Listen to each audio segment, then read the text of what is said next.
शैल आदि बोले, स्नान योग आदि करके सूर्य की पूजा के लिए भस्म स्नान, शिव स्नान करके शिव की अर्चना करनी चाहिए। षष्ठ मंत्र से भक्ति द्वारा मिट्टी को ग्रहण करें और भूमि में रखें। द्वितीय मंत्र से जल से उसे छिड़के और तृतीय मंत्र से उसका शोधन करें। चौथे मंत्र से उसका विभाग करें। षष्ठ मंत्र से शेष मृत्तिका को हाथ में लेकर उसके 3 विभाग करके शरीर पर लेपन करें और फिर स्नान करें। भानु का अभिषेक करें। सींग से, पत्ताओं के पुट से, पलाश के पत्र से सूर्य को स्नान के लिए जल छोड़ें। वाष्कल आदि सूर्य मंत्र जो वेदों के सारभूता है, उन्हें मैं तुमसे कहता हूँ। ओम भूः, ओम भुवः, ओम स्वः, ओम मः, ओम जनः, ओम तपः, ओम सत्यम, ओम ऋतम, ओम ब्रह्म। यह नवाक्षर मंत्र वाष्कल मंत्र कहलाता है। जो नाश को नहीं प्राप्त हो और सत्य हो, उसे अक्षर कहते हैं। ओमकार से लेकर नमः पर्यंत सत्य अक्षर कहा गया है। इसको सूर्य का मूल मंत्र कहते हैं। ओम भूर्भुवः स्वः तत्सवितुर्वरेण्यं भर्गो देवस्य धीमहि धियो योनः प्रचोदयात्। ओम नमः सूर्याय खरखोलकाय नमः। यह सूर्य का मूल मंत्र है। इससे या नवाक्षर मंत्र से प्रकाशित सूर्य की पूजा करनी चाहिए। अंग मंत्रों को मैं यथाक्रम से कहता हूँ। ओम भू ब्रह्म हृदयाय, ओम भुवः विष्णु सिरसे, ओम स्व रुद्र शिखाए, ओम भूर्भुवस्व ज्वाला मालिनी शिखाए, ओम मह महेश्वराय कवचाय, ओम जनः शिवाय नेत्रेभ्य, ओम तपः तापकाय अस्त्राय फट। ये सूर्य के विविध प्रकार के मंत्र कहे हैं। इन मंत्रों के द्वारा सींग आदि के पात्रों से अपनी आत्मा का अभिषेचन करें। ताम्र पात्र में स्थित जल से विप्र क्षत्रिय अथवा वैश्य रक्त वस्त्र धारण किए हुए विधि पूर्वक आचमन करें। सूर्याष्टमेति मंत्र से दिन में तथा अग्निष्टमेति से रात में तथा आपह पुनंतु मंत्र से मध्याह्न में आचमन करें। नवाक्षर या मूल मंत्र से अंग न्यास और कर न्यास करें। इन मंत्रों के द्वारा मैं सूर्य स्वरूप हूँ ऐसा विचार करके वाम हस्त पर रखे हुए गंध युक्त जल से, कुशापुंज से, आयोहिष्टादि मंत्रों द्वारा शरीर पर छींटा लगावे। शेष जल को नाही नासा पुट से सूंघ कर शरीर में शिव की भावना करें। सब देवों का, ऋषियों का, विप्रों का, भूतों का विधिवत तर्पण करें। सायंकाल, मध्याह्न काल, प्रातः काल तीनों समय लाल चंदन मिले जल से सूर्य को अर्घ्य प्रदान करें। सुगंधि युक्त एक प्रस्थ जल ताम्र पात्र में भरकर रक्त चंदन तथा तिलों से युक्त कुशा और अक्षत, दूर्वा, अपामार्ग, पंचगव्य अथवा गौ घृत से युक्त उस पात्र को सिर पर रखकर जानुओं से भूमि को स्पर्श करके शिव को प्रणाम करके अर्घ्य प्रदान करें। हजारों अश्वमेघ से जो फल प्राप्त होता है, वह फल सूर्य को अर्घ्य देने से प्राप्त होता है। भक्ति से सूर्य को अर्घ्य देकर पुनः त्र्यंबक भगवान का पूजन करें। भास्कर का पूजन करके आग्नेय स्नान करें। फिर योगी पद्मासन लगाकर प्राणायाम करें। लाल पुष्प तथा कमल पुष्पों को लेकर दक्षिण भाग में स्थित करें। सर्व कार्यों में सर्व सिद्धि करने के लिए ताम्र पात्र श्रेष्ठ कहे हैं। पुनः पूजा की सब सामग्री को जल से प्रक्षालन करें। सर्व देवों के द्वारा नमस्कार करने योग्य आदित्य का जप करें।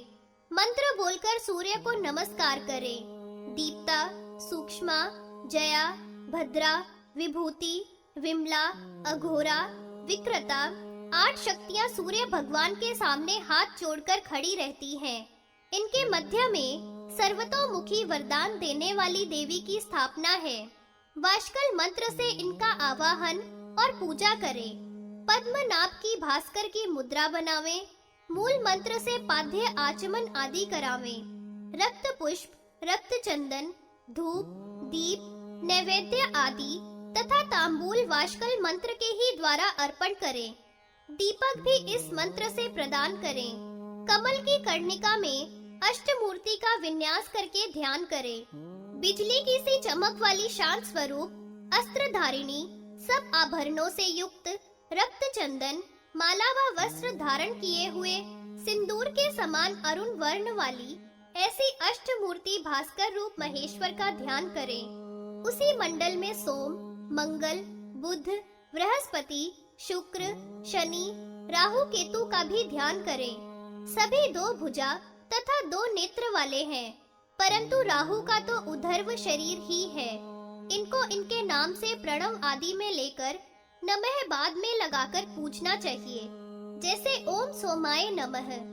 इस प्रकार करने से सर्व सिद्धि, धर्म, अर्थ की प्राप्ति होती है। सब देवता, ऋषिगण, पन्नग और अप्सराएं, यातुधान, सप्त अश्व जो छंदमय है, बालखिल्य ऋषियों का गण आदि सबका पृथक पृथक अर्घपाद्य आचमन से पूजन करें।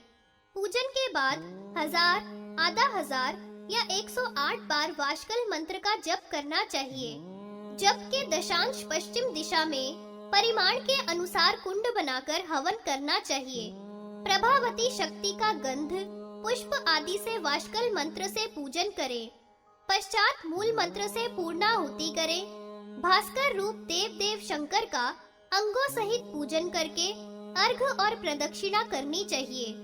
इस प्रकार मैंने संक्षेप से सूर्य भगवान का पूजन कहा। जो पुरुष इस प्रकार देव देव जगत गुरु भास्कर का एक बार भी पूजन करेगा, वह परम गति को प्राप्त होवेगा। वह पुरुष सर्व ऐश्वर्य युक्त, पुत्र पौत्र आदि भाई बंधुओं से संपन्न, विपुल भोगों को भोगकर, धन धान्य युक्त, यान वाहन से संपन्न, विविध प्रकार के भूषणों से युक्त, काल गति को प्राप्त होकर सूर्य के साथ अक्षय काल तक आनंद को प्राप्त होता है।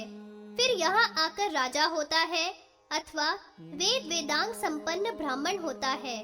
फिर पूर्व की वासना के योग से वह सूर्य भगवान की आराधना करके सूर्य की सायुज्यता को प्राप्त होता है। शिवार्चन विधि का वर्णन। शैल आदि बोले, अब मैं शिवार्चन की उत्तम विधि को कहूँगा। तीनों काल शिवार्चन और यथाशक्ति अग्निहोत्र करना चाहिए। तत्व विशुद्धि पूर्वक शिव स्नान करके पुष्प हाथ में लेकर पूजा स्थान में प्रवेश करें। 3 बार 3 प्राणायाम करें।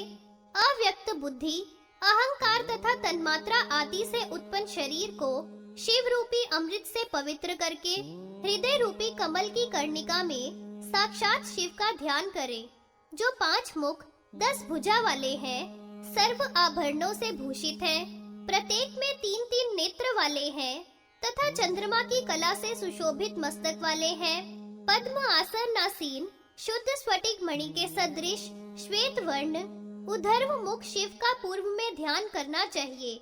दक्षिण में नीलांचल के समान, पश्चिम में गौ दूध के समान धवल तथा उत्तर में रक्त वर्ण वाले शिव का ध्यान करें। शूल, परशा, वज्र शक्ति दक्षिण हाथ में, वाम हाथ में पाश, अंकुश, घंटा, नाग, बाण, वरद तथा अभय हस्त वाले त्रिनेत्रधारी शिवजी का ब्रह्मांगों से पूजन करना चाहिए।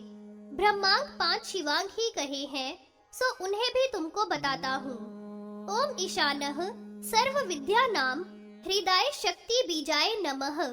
ओम ईश्वरः सर्वभूतानां अमृताय शीर्षे नमः। ओम ब्रह्मादि पतये काल अग्नि रूपाय शिखाय नमः। ओम ब्रह्मणोधिपतये कालचंड मारुताय कवचाय नमः। ओम ब्रह्मणे ब्रह्मणाय ज्ञान मूर्ते नेत्राय नमः। ओम शिवाय सदा शिवाय पाशुपातास्त्राय अप्रतिहताय फटफट। ओम सद्योजाताय भवेना निभये भवस्व मां भगेत भवाय शिव मूर्ते नमः। ओम हंस शिखाय विद्या देहाय आत्मस्वरूपाय परापराय शिवाय शिव तमाय नमः। शिवांग तथा मूर्त विद्या ब्रह्मांग मूर्त विद्या सहित मैंने तुमको कही। अब सूर्य संबंधी वाष्कल आदि अंग जो सब वेदों के सारभूत है सो कहूँगा। ओम भू, ओम भुवः, ओम स्वः, ओम मह, ओम जनः, ओम तपः, ओम सत्यम, ओम ऋतम, ओम ब्रह्मः। यह नवाक्षरमय मंत्र वाष्कल कहा है। इस श्लोक में जो नाश को नहीं प्राप्त हो उसे अक्षर कहते हैं।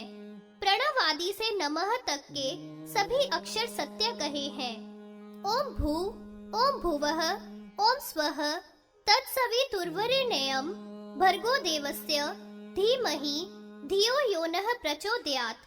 ओम नमः सूर्याय खगोलकाय नमः। महात्मा सूर्य का यह मूल मंत्र है। नवाक्षर से दीप्त करके मूल से भास्कर का पूजन करना चाहिए। अब संक्षेप से अंग मंत्रों को कहता हूँ। ओम भू ब्रह्मणे हृदयाय नमः। ओम भुवः विष्णवे शिरसे नमः। ओम स्वः रुद्राय शिखाय नमः। ओम भूर्भुवः स्वः ज्वालामालिनये देवाय नमः। ओम मह महेश्वराय कवचाय नमः। ओम जनहे शिवाय नेत्रेभ्यो नमः। ओम तपस्याय नाम अस्त्राय नमः। इस प्रकार प्रसंग से मैंने सूर्य संबंधी अंग कहे। अब संक्षेप से शिवांगों को कहूँगा। मंत्रमय देव का हृदय कमल से पूजन करना चाहिए और नाभि कुंड में हवन करना चाहिए। शिव रूपी अग्नि में ईश्वर को ध्यान कर मन से सब कार्य करने चाहिए। पंच ब्रह्मांगों से उत्पन्न शिव मूर्ति सदा शिव रूप ही है। रक्त पद्म पर विराजमान मूर्ति को मूल मंत्र से ब्रह्मागाद्य अंगों से संध्या और गायत्री करके चंद्र स्थान से उत्पन्न पूर्ण धारा का स्मरण करना चाहिए। पूर्णाहुति के विधान के द्वारा तेजोमय मुख गत शंकर भगवान का ध्यान करना चाहिए। ललाट में भौहों के मध्य में पुनः पुनः महादेव का ध्यान करें। हृदय कमल में विधि के विस्तार को समाप्त कर देना चाहिए। शुद्ध दीपिका शिखा के आकार वाले भव का नाश करने वाले शिव की लिंग में अथवा स्थल में भावना द्वारा पूजा करनी चाहिए। शिव के द्वारा भाषित शिवाग्नि कार्य वर्णन। शैल आदि बोले, शिव से परिभाषित शिवाग्नि कार्य को अब मैं कहूँगा। शुभ देश में तथा शुभ स्थान में यत्न पूर्वक कुंडों का निर्माण करना चाहिए। नित्य होम का अग्नि कुंड 3 मेखलाओं से युक्त हो। मेखला 4, 3 तथा 2 अंगुल के बराबर दीर्घ हो। 1 हाथ का कुंड होना चाहिए। योनि प्रदेश मात्र हो। योनि पीपल के पत्ते के समान मेखला के ऊपर बनानी चाहिए। कुंड के मध्य में नाभि 8 कली की तथा प्रादेश मात्र की बनावें। षष्ठ मंत्र के द्वारा उल्लेखन करें। कर्म मंत्र से प्रोक्षण करें। नेत्र से कुंड को अवलोकन करके 6 रेखा खींचे। शमी अथवा पीपल की लकड़ी की 16 अंगुल की अरणी बनावे। वन्ही बीज से शक्ति का न्यास करके उसे मथना चाहिए। उत्पन्न हुई अग्नि को यथा विधि स्थापना करके चुपचाप यज्ञ के काम में आने वाले वृक्षों की समिधा उसमें लगावे। कुशाओं को बखेरे। प्रणोता पात्र जल में पूर्ण करे तथा प्रोक्षणी पात्र को कुशाओं से आच्छादित करें। घी को अग्नि से तपाना चाहिए। कुशाओं को अग्नि में तपाकर 3 परिक्रमा करें तथा फिर उन्हें अग्नि में ही डाल देवें।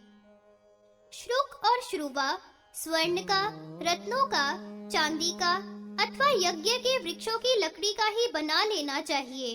अज्ञ स्थाली प्रोक्षणी से तीनों ही सोना, चांदी, तांबा अथवा मिट्टी का ही हो।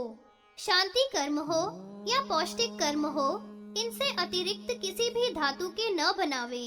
शांति कर्म में मिट्टी के श्रेष्ठ कहे हैं, किंतु अभिचार कर्म में लोहा के बनाने चाहिए। समिधा 1 से अंगुली के समान सीधे चिकने होने चाहिए। टेढ़े तथा छेद वाले न हो। 12 अंगुल प्रमाण के हो।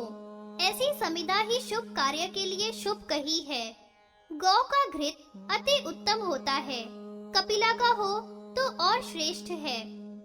अक्ष के प्रमाण अन्न तथा शुक्ति के परिमाण में तिल तथा आधे जौ, परिमाण के अनुसार फल, दूध, दही का परिमाण घी के समान है। शांति कर्म हो तो केवल शिवाग्नि में हवन करें। लौकिक उपचार की अग्नि में मोहन उच्चाटन आदि का कर्म करें। ओम बहुरूपाय मध्य जिह्वाय अनेक वर्णाय दक्षिणोत्तर मध्य गाये शांतिक पौष्टिक मोक्ष आदि फल प्रदाय स्वाहा। ओम हिरण्याय चामी कराभाय ईशान जिह्वाय ज्ञान प्रदाय स्वाहा। ओम कनकाय कनक निभाय रभ्याय इंद्रिय जिह्वाय स्वाहा। ओम रक्तै रक्त वर्णाय आग्नेय जिह्वाय अनेक वर्णाय विद्वेषण मोहनाय स्वाहा। ओम कृष्णाय नैऋत जिह्वाय मारणाय स्वाहा। ओम सुप्रभाय पश्चिम जिह्वाय मुक्ता फलाय शांतिकाय पौष्टिकाय स्वाहा। ओम अभिव्यक्ताय वायवय जिह्वाय शत्रु चाटनाय स्वाहा। ओम वह्य तेजस्विने स्वाहा। उपर्युक्त मंत्रों द्वारा वहिन का संस्कार करना चाहिए। नैमित्तिक कर्मों में इनके द्वारा शिवाग्नि कार्य करना चाहिए। इसके बाद बागीश्वरी आवाहन करना चाहिए। ओम ह्रीम बागीश्वरीम श्याम वर्णाम विशालाक्षीम यौवनोन्मत्त विग्रहाम ऋतुमतीम बागीश्वरी शक्तिम आवाहयामि। इस मंत्र से आवाहन करके बागीश्वरी देवी का यथा योग्य पूजन करना चाहिए। इसके बाद इंद्र आदि लोकपालों का पूजन करें। घी से श्रुवा के द्वारा शक्ति बीज दिशान मूर्ते स्वाहा, पुरुष वक्त्राय स्वाहा, अघोर हृदयाय स्वाहा, वामदेवाय गुह्याय स्वाहा, सद्योजात मूर्ते स्वाहा, ईशान मूर्ते तत्पुरुष वक्त्राय स्वाहा, तत्पुरुष वक्त्राय अघोर हृदयाय स्वाहा, अघोर हृदयाय वाम गुह्याय सद्योजात मूर्ते स्वाहा आदि मंत्रों से इस प्रकार हवन करना चाहिए तथा मूल से शिवजी के हवन में पूर्ण आहुति प्रदान करें। हे मुनीश्वरों, यह क्रिया नित्य ही करनी चाहिए। अग्नि का दीपक इससे प्राप्त होगा तथा अंत में स्वर्ग की प्राप्ति होगी। ऐसा करने वाला पुरुष दुष्कर्म करने पर भी नरक को नहीं जाएगा। मुक्ति की इच्छा वाले भक्त को अहिंसक हवन करना चाहिए। हृदय में अग्नि का चिंतन करना चाहिए और ध्यान रूपी यज्ञ से हवन करना चाहिए। संपूर्ण प्राणियों के देह में स्थित वह जगतपति शिव ही है। उसको भक्ति के द्वारा जानकर प्राणायाम के द्वारा हवन करना चाहिए। बाह्य हवन करने वाला तो पत्थर पर मेंढक बनता है। अघोरार्चन विधि वर्णन। शैल आदि बोले, शिव भक्त ध्यान में परायण ब्राह्मण लिंग में शिव की पूजा करे। अग्निहोत्र की भस्म को अग्नि रीति मंत्र से ग्रहण कर पाद से मस्तक तक सब अंग में लेपन करे। ब्रह्म तीर्थ के द्वारा आचमन करे। ब्रह्म सूत्र धारण किए हुए उत्तर मुख होकर ओम नमः शिवाय मंत्र से देव का पूजन करे। सब देवों से अधिक श्रेष्ठ पूजा अघोर देव की है। अघोर भगवान के पूजन में यजन, पूजन, अग्नि कार्य सब समान है, परंतु अघोर मंत्र और ध्यान अलग है। अघोर मंत्र निम्न प्रकार है।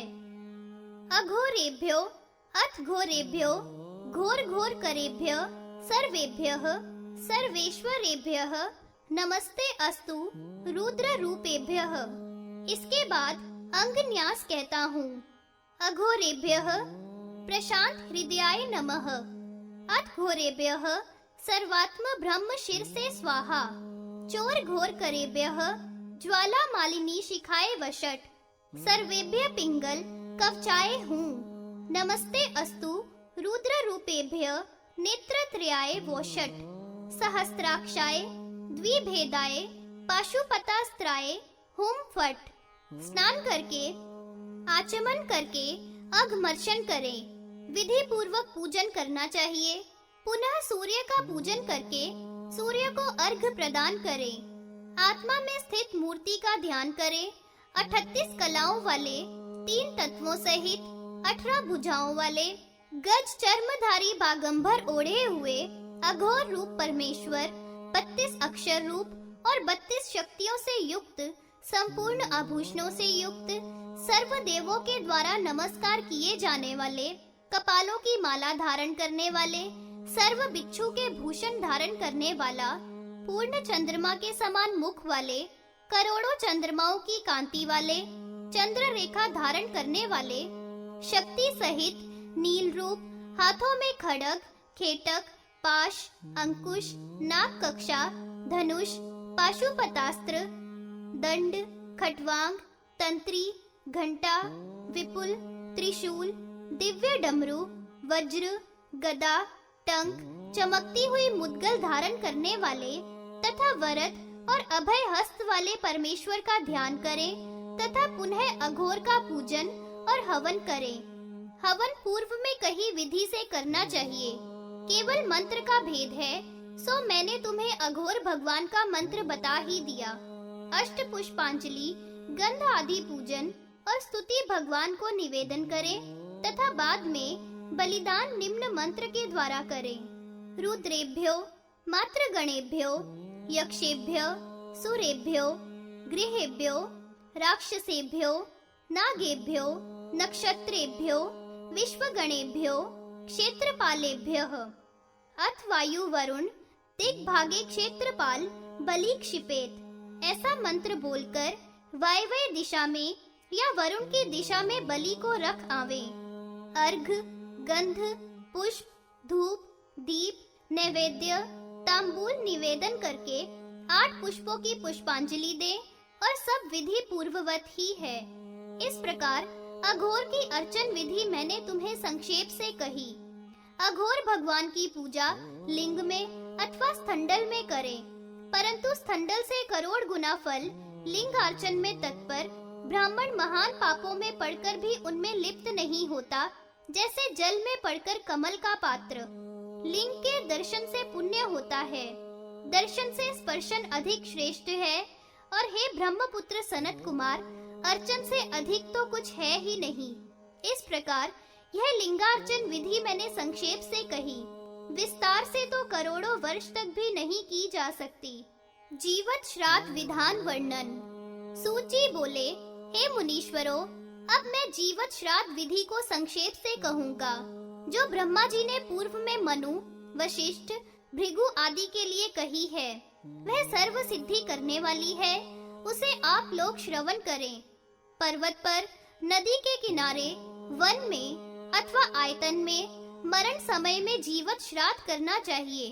जीवत श्राद्ध करने पर जीता हुआ ही मुक्त हो जाता है, चाहे वह कर्म करे अथवा न करे, ज्ञानी हो अथवा अज्ञानी हो, वेद पाठी हो या अवेद पाठी हो, ब्राह्मण, क्षत्रिय, वैश्य सभी मुक्त हो जाते हैं, इसमें कोई संदेह नहीं है। जैसे योगी योग मार्ग के द्वारा मुक्त होता है, वैसे ही जीवत श्राद्ध वाला मुक्त होता है।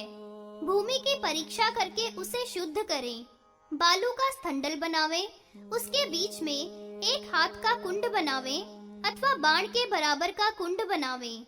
विधान के द्वारा गौ के गोबर से वेदी के स्थान को लीप कर तथा धूप, दीप आदि से वेदी के स्थान को सुगंधित करें तथा विभिन्न विभिन्न प्रकार के मंगल द्रव्यों से सुशोभित करके अग्नि की स्थापना करें। कुशाओं का परिस्तरण करके स्थंडल पर अग्नि का पूजन करके समिधाओं का हवन करें। पूर्व में समिधाओं का, बाद में अलग अलग चरुओं का हवन करें। हवन के मंत्र नीचे लिखे अनुसार हैं।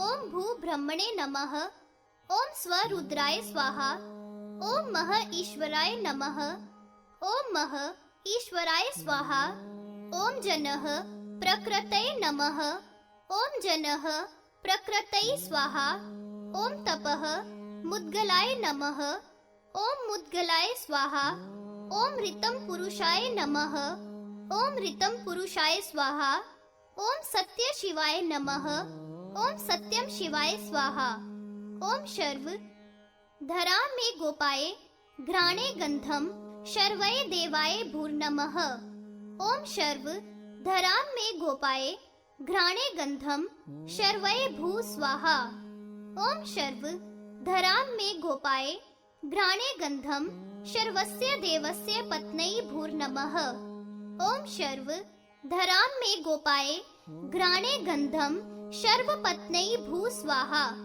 ओम भव जलम में गोपाये जिह्वायाम रसंभवाय देवाय भुवा नमः, ओम भव जलम में गोपाये जिह्वायाम रसंभवाय देवाय भुवः स्वाहा, ओम भव जलम में गोपाये जिह्वायाम रसंभवस्य देवस्य पत्न्यै भुवो नमः।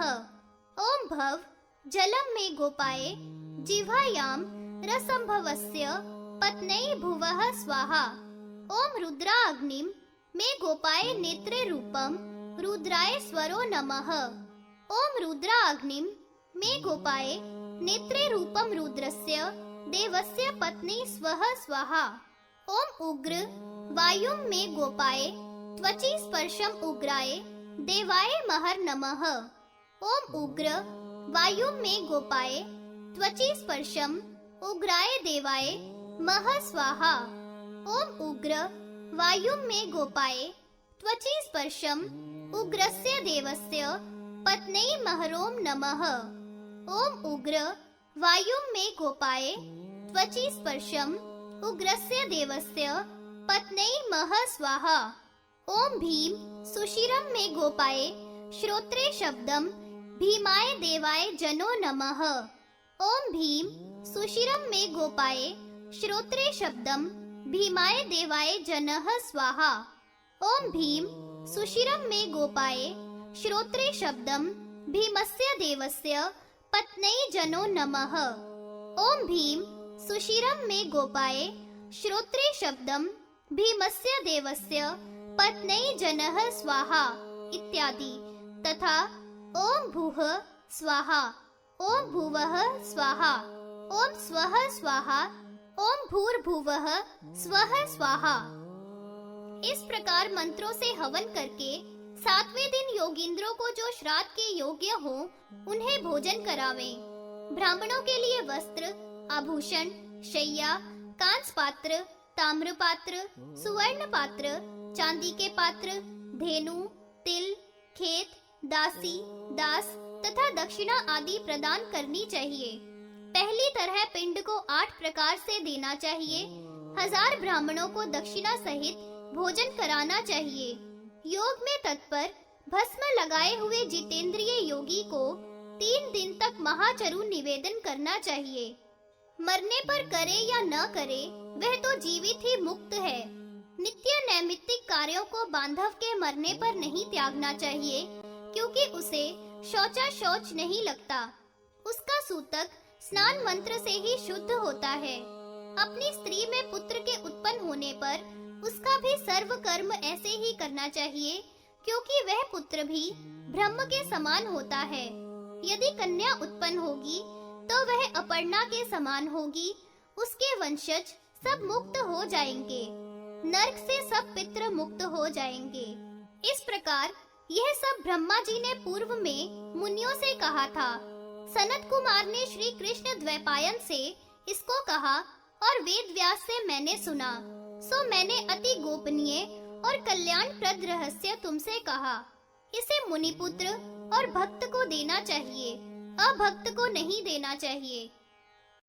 लिंग प्रतिष्ठा के महत्व का वर्णन। ऋषि बोले, हे महामते सूत जी, आपसे हमने मूर्खों को भी मोक्ष प्रदान करने वाली जीवत श्राद्ध की विधि को सुना। हे सुव्रत रोम हर्षण जी, अब कृपा करके रुद्र, आदित्य, वसु, इंद्र आदि की प्रतिष्ठा किस प्रकार की होती है तथा शंभु की लिंग की प्रतिष्ठा को हमें बतलाइए। विष्णु, इंद्र, देवता, ब्राह्मण, महात्मा, अग्नि, यम, नैऋत्य दिशा में वरुण, वायु में सोम की यज्ञ, कुबेर की ईशान, धरा, श्री, दुर्गा, शवा, हेमवती, स्कंद, गणेश, नंदी तथा अन्य देवों और उनके गणों की प्रतिष्ठा लक्षणों को विस्तार से हमारे प्रति वर्णन कीजिए, क्योंकि आप सब तत्वों को जानने वाले तथा रुद्र के भक्त हैं। और तत्व जानने वालों में तो आप कृष्ण द्वैपायन व्यास जी के साक्षात दूसरे शरीर ही हो। सुमंतु, जैमिनी, पैल और बड़े बड़े ऋषि गुरु भक्ति में जिस प्रकार नामी हुए, वैसे ही रोम हर्षण जी हुए। व्यास जी की विपुल गाथा को भागीरथी के तट पर प्रकट करने वाले अकेले अथवा सबके साथ व्यास जी के अभिन्न शिष्य हो। भूतल पर व्यास के शिष्यों में तुम वैशंपायन के शिष्य हो, इसलिए हमारे लिए संपूर्ण वृत्तांत कहिए। ऐसा कहकर सबके चुप हो जाने पर मुनियों के सामने तथा सूत जी के सामने एक महा आश्चर्य उत्पन्न हुआ। आकाश में साक्षात सरस्वती प्रकट हुई और वाणी हुई कि मुनियों का प्रश्न बहुत है, यानी पर्याप्त है। यह सब लोग लिंग में प्रतिष्ठित हैं, इसलिए सबको त्याग कर लिंग की पूजा करनी चाहिए। उपेंद्र, ब्रह्मा, इंद्र, यम, वरुण, कुबेर तथा और भी देवता लिंग मूर्ति महेश्वर की स्थापना करके अपने अपने स्थानों में पूजा करते हैं। ब्रह्मा हर, विष्णु, देवी, लक्ष्मी, धृति, स्मृति, प्रज्ञा, धरा, दुर्गा, शची, रुद्र, वसु, स्कंद, शाक, विशाख, नैगमेश, लोकपाल, ग्रह, नंदी आदि से लेकर सब गण, गणपति, पितृ, मुनि, कुबेर आदि, साख्य अश्वनी कुमार, विश्वदेवा, साध्य, पशु पक्षी, मृग, ब्रह्मा से लेकर स्थावर तक सब लिंग में प्रतिष्ठित हैं। इसलिए सबको त्याग कर अव्यय लिंग की स्थापना करनी चाहिए। मंत्र से स्थापित लिंग में पूजा करने पर सबकी पूजा हो जाती है। लिंग मूर्ति की प्रतिष्ठा का वर्णन। सूत जी कहने लगे, इस प्रकार सुनकर हाथ जोड़े हुए मुनीश्वर कल्याण रूप शिव को लिंग रूप समझकर मन में प्रणाम करने लगे। सब देवताओं के पति ब्रह्मा जी, विष्णु भगवान, सभी श्रेष्ठ मुनि, श्रेष्ठ नर सब शिव लिंगमय हो गए और सब सावधान होकर सब त्याग कर लिंग प्रतिष्ठा करने को तैयार हुए और सूत जी से पूछने लगे। सूत जी कहने लगे, धर्मार्थ काम आदि की सिद्धि के लिए लिंग प्रतिष्ठा को मैं संक्षेप से कहता हूँ, सो सुनो। ब्रह्मा, विष्णु, शिवात्मक लिंग जो शिला से निर्मित है, स्वर्ण तथा चांदी का, ताम्र के लिंग की स्थापना वेदी सहित सूत्र सहित करनी चाहिए। लिंग की वेदी साक्षात उमा देवी हैं और लिंग साक्षात महेश्वर हैं। इसलिए देवी के साथ ही देवेश की प्रतिष्ठा होनी चाहिए। लिंग के मूल में ब्रह्मा, मध्य में विष्णु वास करते हैं। इससे सर्वेशान पशुपति रुद्र की मूर्ति सबसे श्रेष्ठ है। अतः लिंग की स्थापना करके गंध, धूप, दीप, स्नान, हवन, बलि, स्तोत्र, मंत्र, उपहार आदि से पूजा करनी चाहिए। जो इस प्रकार लिंग मूर्ति महेश की नित्य पूजा करते हैं, वह जन्म मरण आदि से रहित देव, गंधर्व, सिद्धों से वंदनीय तथा गणों से पूज्य और प्रमाण रहित होते हैं। इसलिए सब उपचार के सहित परमेश्वर के लिंग की पूजा कर सर्वार्थ सिद्धि के लिए आराधना करनी चाहिए। तीर्थ के मध्य में शिवासन पर लिंग की स्थापना करके दर्भ तथा वस्त्र आदि से लिंग को आच्छादन करके तथा कलशों द्वारा स्नान कराकर वज्र आदि आयुधों से युक्त लिंग की प्रतिष्ठा करनी चाहिए तथा गज आदि की मूर्तियों के सहित स्थापना करें। धूप, दीप आदि से युक्त कर जल में अधिकांश कराना चाहिए। 5 दिन या 3 दिन अथवा एक ही रात्रि तक वेदा अध्ययन से युक्त नृत्य, वादन, ताल, वीणा आदि शब्दों से समाहित हुआ यजमान महेश्वर को जल में से उत्थापन करे। 9 कुंडों से युक्त संस्कार की हुई वेदी पर या 5 या 1 कुंड वाली वेदी पर अथवा स्थंडल में महेश्वर की अर्चना करें। पूर्व की ओर सिर करके लिंग का न्यास करें। वस्त्र से या कुशा से उसे आच्छादन करें। सर्व धान्य से युक्त शिला पर शिव गायत्री द्वारा लिंग की स्थापना करें। शिव गायत्री से अथवा केवल प्रणव से ही स्थापना करें। ब्रह्म जिज्ञान मंत्र से ब्रह्म की स्थापना, विष्णु गायत्री से विष्णु की स्थापना उसमें करें। नमः शिवाय अथवा नमो हंस शिवाय च अथवा रुद्राध्याय से शिव का न्यास करें। चारों तरफ कलश की स्थापना करें। मध्य कुंभ में शिव की स्थापना, दक्षिण में देवी की, दोनों के मध्य में स्कंद की, स्कंद के कुंभ में ब्रह्मा की, ईश कुंभ में हरि की स्थापना करें और शिव कुंभ में ब्रह्मांगों का न्यास करें। शिव, महेश्वर, रुद्र, विष्णु, पितामह ये सब ब्रह्मांग ही हैं। सोना, चांदी, रत्न आदि शिव कुंभ में डालें। नवीन वस्त्र प्रत्येक घड़े के ऊपर रखें। गायत्री मंत्र से, जया से सृष्टि पर्यंत सबका हवन करें। शिव कुंभ से शिव का अभिषेक करें। 1000 पर्ण की दक्षिणा प्रदान करें। अन्यों को इससे आधी या आधी से भी आधी दक्षिणा प्रदान करें। वस्त्र, खेत, भूषण, गौ, धन आदि का दान करें। उत्सव करें, हवन करें, बलिदान करें। 9 दिन, 7 दिन, 3 दिन या 1 दिन ही शंकर भगवान का पूजन करके होम करना चाहिए। सूर्य आदि देवताओं का भी पूर्व में होम करना चाहिए। इस प्रकार लिंग की स्थापना करने वाला साक्षात परमेश्वर ही है। उसने संपूर्ण देवगण, रुद्रगण, ऋषिगण तथा अप्सरा तथा सचराचर त्रैलोक्य की पूजा कर ली। गायत्री के भेदों का वर्णन। सूत जी बोले, सभी देवताओं की प्रतिष्ठा को अपने अपने मंत्रों द्वारा तथा याज्ञिक कुंडों का विन्यास अब विस्तार पूर्वक कहूँगा। उत्सव करके, विधान पूर्वक पूजा करके मूर्ति की स्थापना करनी चाहिए। सूर्य की पंचाग्नि कार्य से अथवा 12 अग्नि के क्रम से पूजा करें। सब कुंडों की वृत्ताकार अथवा पद्माकार आकृति होनी चाहिए। अंबिका की पूजा में योनि कुंड बनावें। शक्तियों के सब कार्य में योनि कुंड बनावें। शक्तियों के सब कार्य में योनि कुंड का विधान है। सब गायत्रियों की उत्पत्ति शंभु के ही द्वारा है। सब ही रुद्र के अंश से उत्पन्न है। यह सब संक्षेप से कहता हूँ। गायत्री के भेद निम्न प्रकार है। तत्पुरुषाय विद्महे वाग विशुद्धाय धीमहि तत्रः शिवः प्रचोदयात्। गणांबिकाय विद्महे कर्म सिद्धै च धीमहि तन्नो गौरी प्रचोदयात्। तत्पुरुषाय विद्महे महादेवाय धीमहि तन्नो रुद्रः प्रचोदयात्। तत्पुरुषाय विद्महे वक्रतुंडाय धीमहि तन्नो दत्तिः प्रचोदयात्।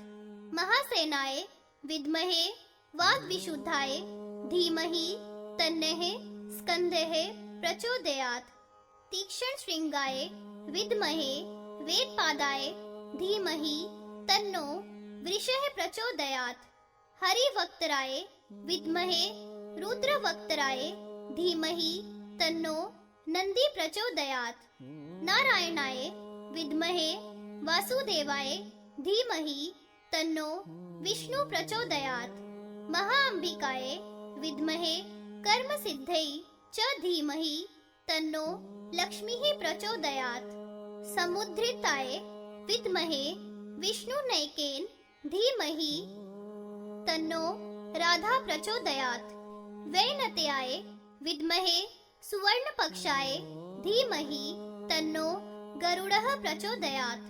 शिवास्यजाय विद्महे देवरूपाय धीमहि तन्नो वाचा प्रचोदयात्। पद्मोत्रभवाय विद्महे वेदवक्त्राय धीमहि तन्नो सृष्टा प्रचोदयात्। शिवास्यजाय विद्महे देवरूपाय धीमहि तन्नो वाचा प्रचोदयात्। देवराजाय विद्महे वज्रहस्ताय धीमहि तन्नो शक्रः प्रचोदयात्।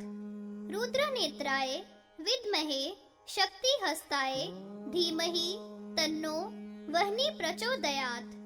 वैवस्वताय विद्महे दंडहस्ताय धीमहि तन्नो यमः प्रचोदयात्।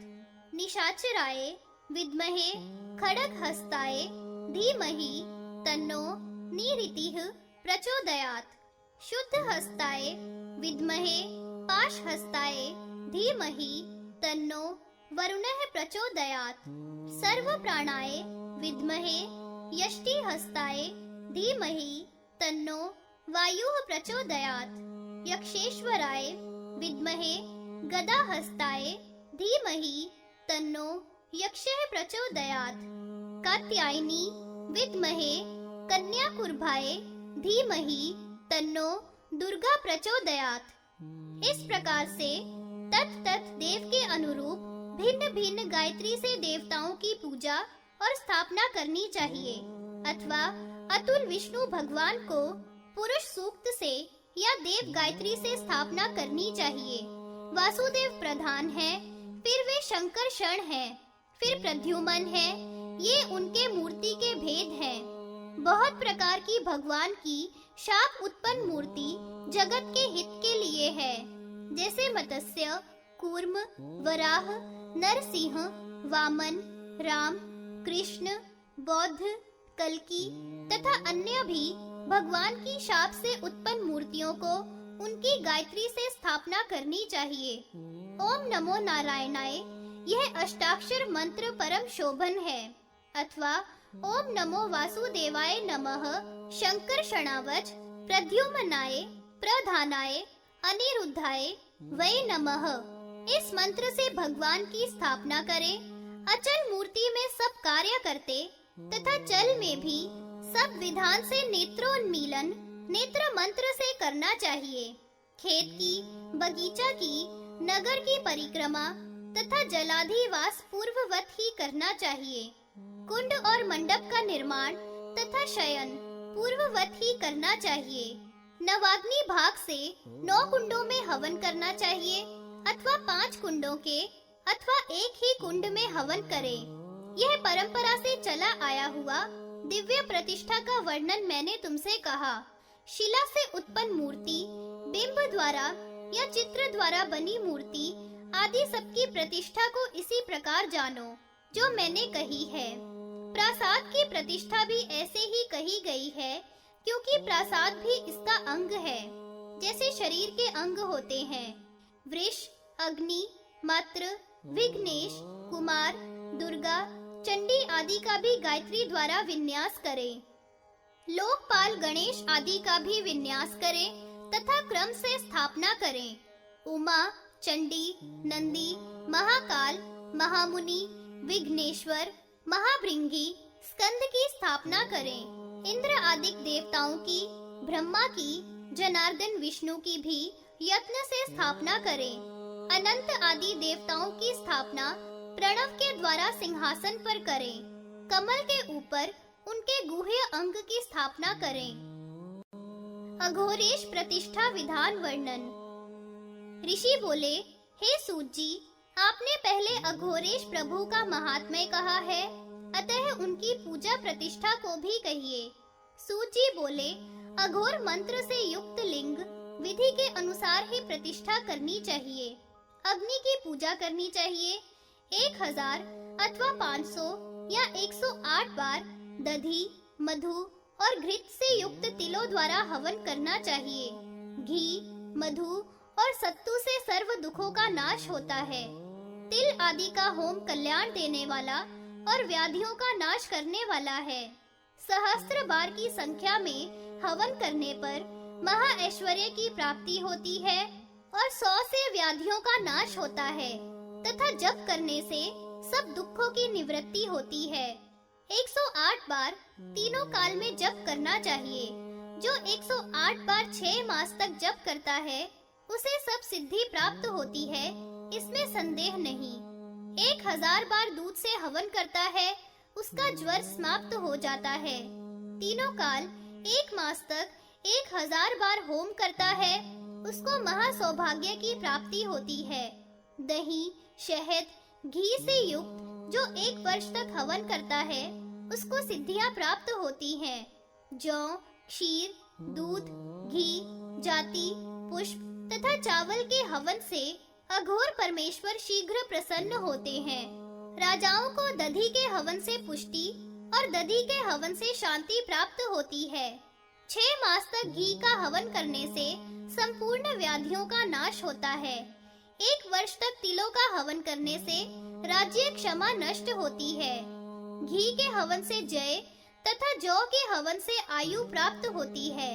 सर्व प्रकार के कुष्ठ के लिए शहद से भिगोकर चावलों का 10,000 संख्या का 6 महीने तक हवन करें। घी, दूध, शहद ये तीनों मधु कहाते हैं।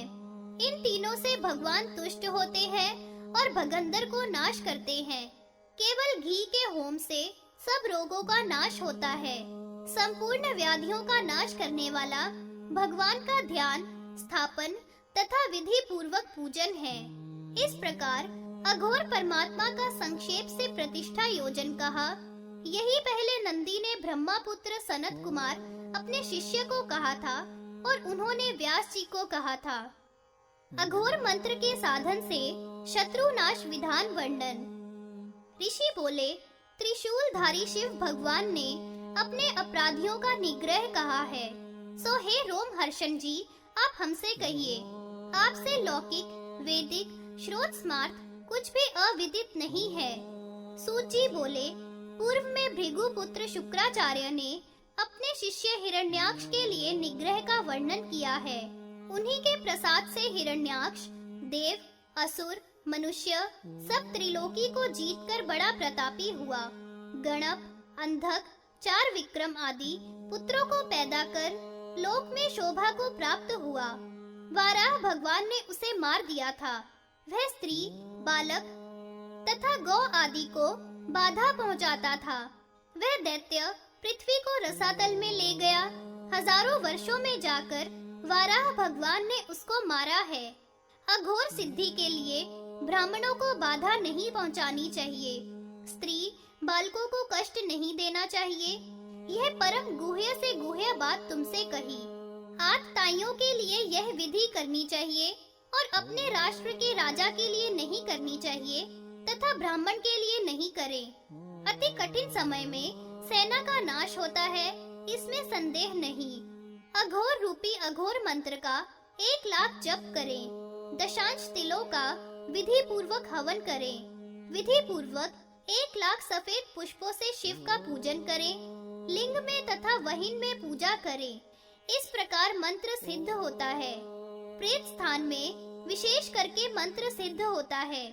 मातृ स्थान में वेद वेदांग भक्त मंत्र सिद्धि को प्राप्त होता है। विद्वान इस विधि को राजा के लिए अथवा अपने लिए करे। 8 त्रिशूल पूर्व से ईशान तक रखें। सबका नाश करने वाले काल अग्नि के सदृश अघोर रूप भगवान का स्वदेह में भावना करे।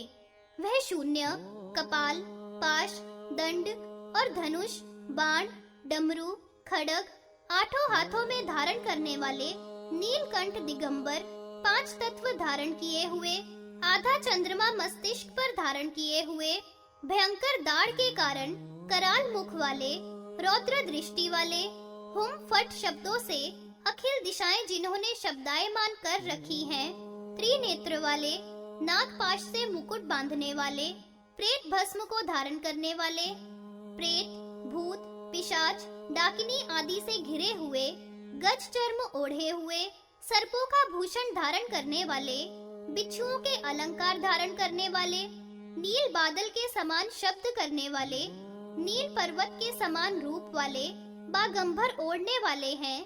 ऐसे भगवान अघोरेश शिव का ध्यान करना चाहिए। महामुद्राओं से युक्त सर्व कार्य करना चाहिए। अग्नि में तथा प्रेत भूमि में मंत्र शीघ्र सिद्ध होता है। पूर्व में, दक्षिण में तथा उत्तर में शास्त्र के अनुसार विधि पूर्वक कुंड बनाने चाहिए। मध्य कुंड में आचार्य को कुशाओं का परिस्मरण करके शिष्यों सहित 32 अक्षरों सहित अघोरेश का ध्यान करके हवन करना चाहिए। कुंड के नीचे ब्राह्मण उधर्व मुख होकर शत्रु का न्यास करके शमशान से अग्नि लाकर फूंस के साथ उसे जलावे। मयूरास्त्र से नाभि को जलावे। फूंस से युक्त कपास के वस्त्रों से कंचुकी को जलावे। होम द्रव्यों से युक्त तिलों से हवन करावे। 1008 आहुति प्रदान करे। कृष्ण पक्ष की 14 के दिन इस कार्य को आरंभ करे।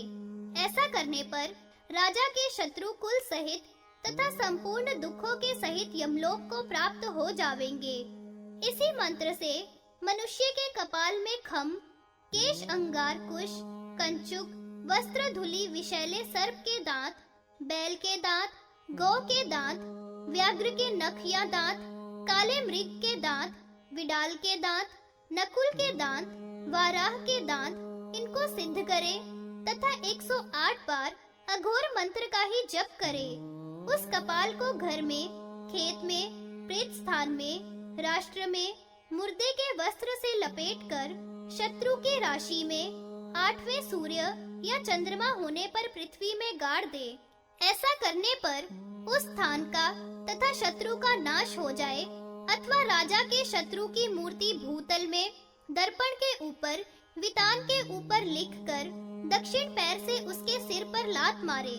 इस प्रकार भी राजा के शत्रु का नाश हो जाता है। अपने राष्ट्रपति को लक्ष्य बनाकर जो इस क्रिया को करता है, वह अपने कुल का नाश करके अपनी आत्मा का हनन करता है। इसलिए अपने राष्ट्रपति राजा की सदा रक्षा करनी चाहिए।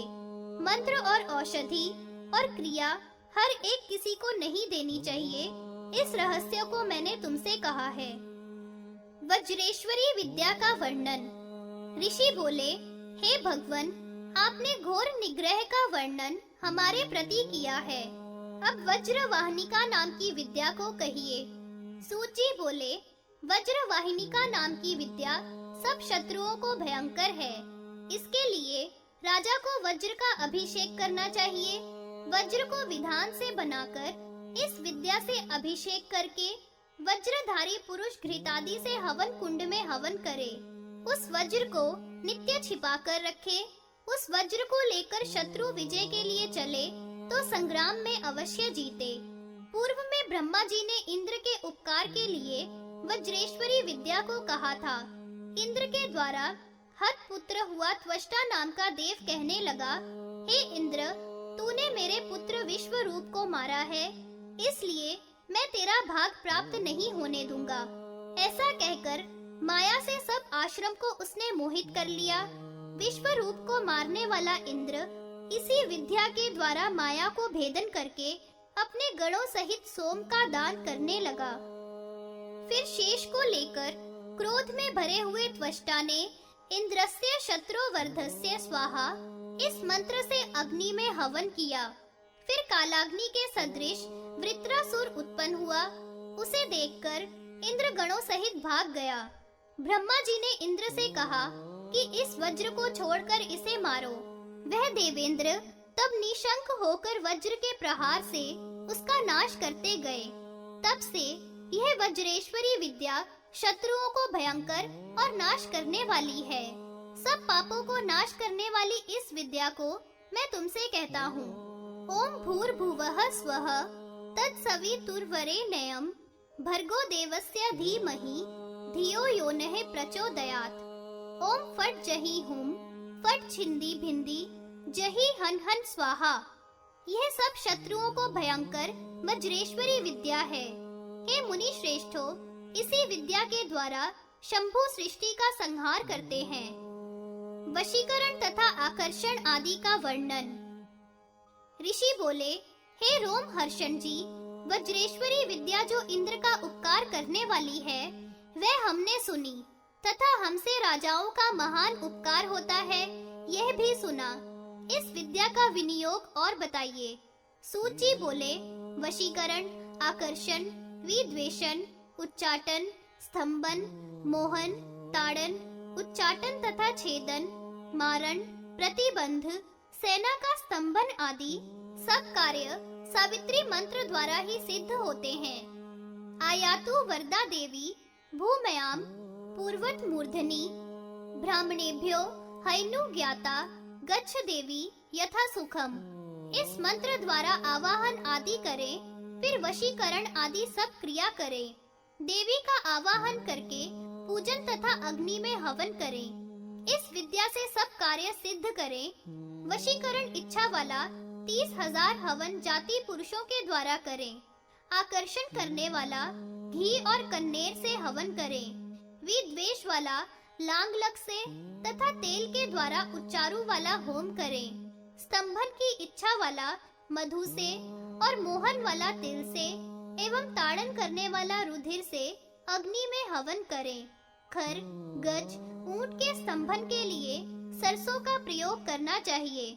बंधन नागफली के द्वारा करें। घी से सब प्रकार शुद्धि, दूध में विशेष प्रकार की शुद्धि तथा तिलों से रोग का नाश होता है।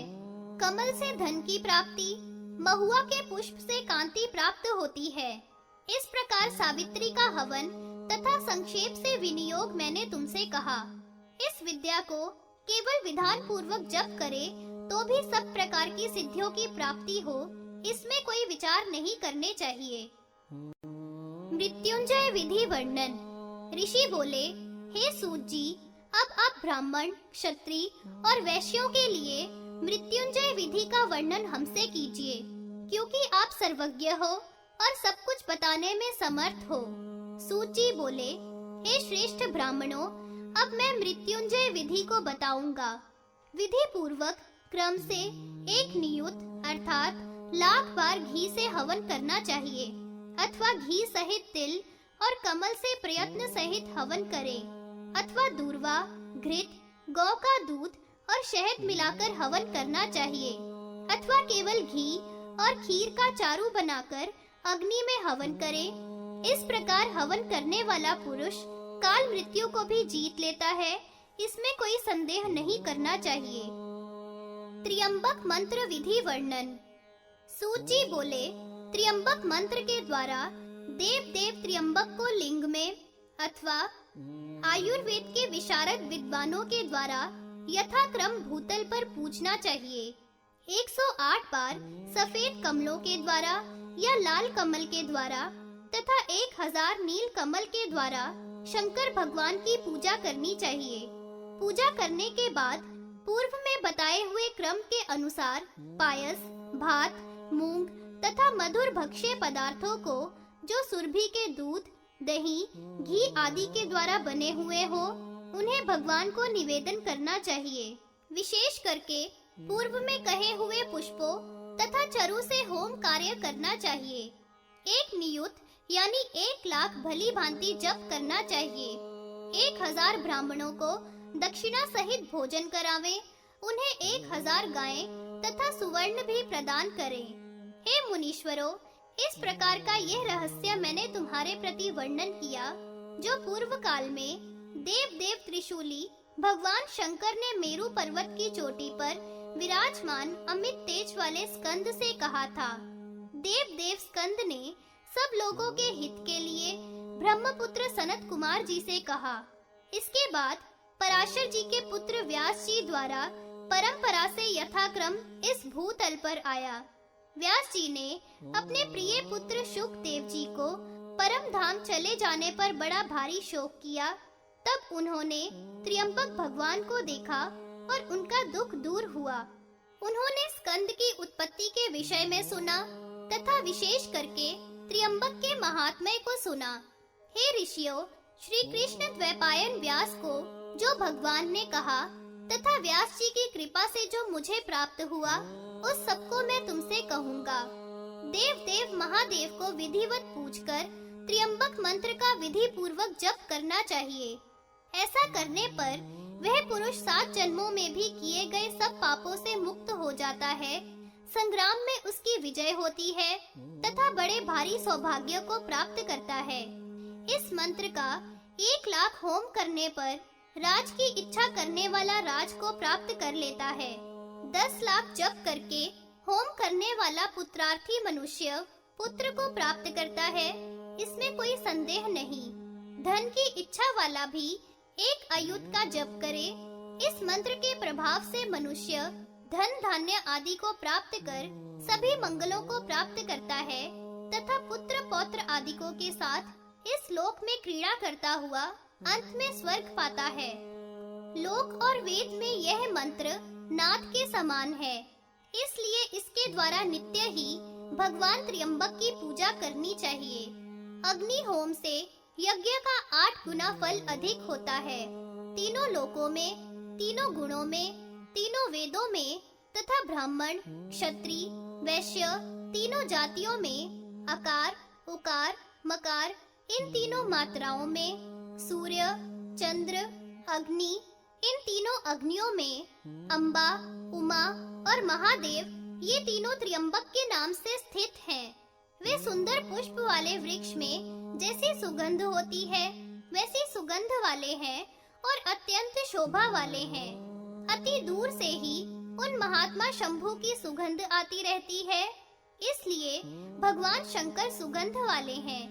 वे महादेव अपनी गंध से तथा लीला से देवताओं को भी सुगंधमय बनाते हैं। उनकी सुगंध इस लोक में नभ के तल में वायु के द्वारा फैलती है। इसलिए उस सुगंधि के कारण वह देव सुगंध और पुष्टिवर्धक कहलाते हैं। अपने वीर्य को पूर्व काल में शंभु ने योनि में प्रतिष्ठित किया। उस वीर्य से ब्रह्मा की उत्पत्ति करने वाला हिरण्यमय अंड उत्पन्न हुआ। उस वीर्य से ही सूर्य, चंद्र, नक्षत्र, भू, भूर्वः, स्व, मह, जन, तप, सत्य आदि लोक क्रम से पुष्टि को प्राप्त हुए। पंचभूत, अहंकार, बुद्धि, प्रकृति आदि भी उससे पुष्टि को प्राप्त होते हैं। उससे बीजों की पुष्टि होती है। इससे वह पुष्टिवर्धन कहलाते हैं। उन पुष्टिवर्धन देव का घी और खीर से मधु, यव, गोधूम, उर्द, विवफल, कुमुद, आक, शमीपत्र, गौरस, पलास आदि के द्वारा भक्ति पूर्वक तथा न्याय लिंग के लिए अग्नि में हवन करें। हे प्रभु, आप मुझे पाशों के कर्म बंधन से तथा मृत्यु के बंधन से मुक्त करके अमित तेज युक्त करिए। जिस प्रकार पका हुआ उर्वासक का फल वृक्ष से टूटने पर पुनः वृक्ष में नहीं लगता, उसी प्रकार मुझे यत्न पूर्वक संसार से अलग करके पुनः उससे मत लगाओ। इस प्रकार भगवान की प्रार्थना करें। मंत्र की इस प्रकार सब विधि जानकर और अर्थ जानकर शिवलिंग की पूजा करनी चाहिए। इससे योगी पाश का भेदन करके मृत्यु से छुटकारा पा लेता है। इसलिए सब छोड़कर त्र्यंबक उपासना करनी चाहिए और त्र्यंबक मंत्र के द्वारा शिव की पूजा करनी चाहिए। सर्व अवस्थाओं में गया हुआ सब पापों से मुक्त हो जाता है। शिव ध्यान से मनुष्य जैसे रुद्र है वैसा ही हो जाता है, इसमें कोई संदेह नहीं है। प्राणियों की हत्या करके, अन्याय का भोजन करके यदि एक बार भी शिव का स्मरण कर लेता है तो वह सब पापों से छूट जाता है, इसमें कोई संदेह नहीं है। पशुपत योग मार्ग द्वारा शिव आराधना का वर्णन। ऋषि बोले, हे श्रेष्ठ व्रत वाले सूत जी, योग मार्ग के द्वारा सब सिद्धियों को देने वाले वृषभ ध्वज त्र्यंबक भगवान का ध्यान कैसे करना चाहिए, इस पूरे विस्तार की बात को आप संक्षेप में कहने में समर्थ हैं, सो कृपा करके हमसे वर्णन कीजिए। सूत जी बोले, प्राचीन काल में सुमेरु पर्वत पर मुनियों के समूह के साथ बैठे हुए सूर्य के समान तेज वाले नंदीश्वर ने सनत कुमार को जो बतलाया था, उन्होंने जो पितामह ब्रह्मा जी से सुना था, उसको अब आप लोगों के लिए पहले शिव को प्रणाम करके सुनाता हूँ। नंदिकेश्वर बोले, हे भगवन, योग की विधि क्या है तथा वह कैसा कहा गया है? वह योग प्राणियों को ज्ञान और दिव्य मोक्ष देने वाला है, अतः उसको मुझसे कहिए। श्री भगवान बोले, हे देवी, पहला मंत्र योग कहा गया है, दूसरा स्पर्श योग कहा गया है, तीसरा भाव योग, चौथा अभाव तथा पांचवा महायोग कहा गया है। ध्यान में परायण होकर मंत्र का अभ्यास करना मंत्र योग कहलाता है। रेचक आदि क्रियाओं के द्वारा नाड़ी आदि की शुद्धि करना, समस्त वायु आदि पर जय पाना, बल, स्थिर आदि क्रियाओं से युक्त कुंभक की तरह अभ्यास में धारणा के द्वारा तत्पर होना स्पर्श योग कहलाता है। मंत्र और स्पर्श योग से विनिर्मुक्त हुआ महादेव में तत्पर संहारकारी अंतर में स्थित अग्नि को प्रज्वलित रखना, ऐसा चित्त को शुद्धि प्रदान करने वाला यह भाव योग कहलाता है। स्थावर और जंगम सब जगत को अपने अवयवों में विलीन करके सब शून्यमय चिंतन करना निर्वाण देने वाला अभाव योग कहा गया है। निर्मल, शुद्ध, स्वच्छंद, शोभन, सद आलोकमय स्वयं को जानना, सब अपने स्वभाव से भासित करना महायोग कहलाता है। नित्य आलोकित स्वयं की ज्योति अपने चित्त में स्थित निर्मल केवल अपनी आत्मा महायोग कहलाती है। एक के बाद एक एक करके योग विशेष कहा गया है। इस योग को ब्राह्मण शिष्य के लिए अग्नि कार्य के लिए परीक्षा करके अकृत घनी धार्मिक पुरुष को देना चाहिए। अभक्त और अगुरु भक्त को कभी भी प्रदान न करे। हे अनघे, इसलिए सर्व प्रकार जानकर ही योग की शिक्षा देनी चाहिए। सर्व संगों से रहित मेरी भक्ति में परायण ज्ञान संयुक्त, श्रोत स्मार्त विशारद, गुरु भक्त पुण्य आत्मा, योग के लिए सर्वथा योग्य साधक को ही यह प्रदान करे। हे देवी, मैंने तुमसे यह सनातन योग मार्ग कहा। इस योगामृत को पीकर योगी ब्रह्म को जानने वाला होता है और मुक्त हो जाता है। यही पाशुपत योग कहलाता है, जो उत्तम योग को ऐश्वर्य देने वाला है। इसका आश्रय लेकर तथा इसको जानकर पुरुष मुक्त हो जाता है और क्या क्या नहीं प्राप्त कर लेता, अर्थात सब कुछ पा लेता है। इसलिए हे प्रिय, अपना इष्ट रखकर शिव की अर्चना में रत होना चाहिए। इस प्रकार कहकर भगवान वृषभध्वज ने देवी को समझाकर आत्मा को आत्मा में नियोजित किया। शैल आदि बोले, हे योगींद्र, इसलिए तुमको भी योगाभ्यास में रत होना चाहिए। मोक्षार्थी पुरुष को सब प्रकार यत्न पूर्वक नित्य ही भस्म से स्नान करके पाशुपत योग में निरत होना चाहिए। यह योगेश्वर शिव की निष्ठा का मैंने वर्णन किया। सूत जी बोले, हे ऋषियों, इस प्रकार से शैलादि के पुत्र कुल को आनंद देने वाले यत्न पूर्वक नित्य ही भस्म से स्नान करके पाशुपत योग में निरत होना चाहिए। यह योगेश्वर शिव की निष्ठा का मैंने वर्णन किया। सूत जी बोले, हे ऋषियों, इस प्रकार से शैलादि के पुत्र कुल को आनंद देने वाले तथा भस्म धारण करने वाले नंदीश्वर ने यह उत्तम पाशुपत योग सनत कुमार जी से कहा था। ब्रह्मपुत्र सनत कुमार ने महान तेजस्वी भगवान व्यास के लिए कहा। उनसे इसको मैंने सुना, जो आप लोगों को सुनाया। आपको यह सुनाकर अब मैं कृतकृत्य हो गया। हे यज्ञ स्वरूप, हे ब्राह्मणों, आपको नमस्कार है।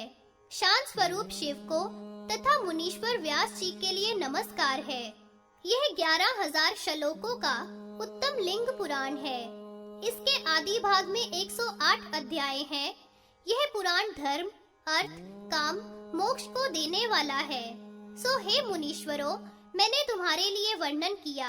हे नैमिषारण्य में इकट्ठे सभी मुनीश्वरों, आपके लिए मैं प्रणाम करता हूँ तथा भगवान ईशान के चरणों में प्रणाम निवेदन करता हूँ, जिनका कि यह 11,000 श्लोकों वाला सांख्य शास्त्र सम्मत पुराण है।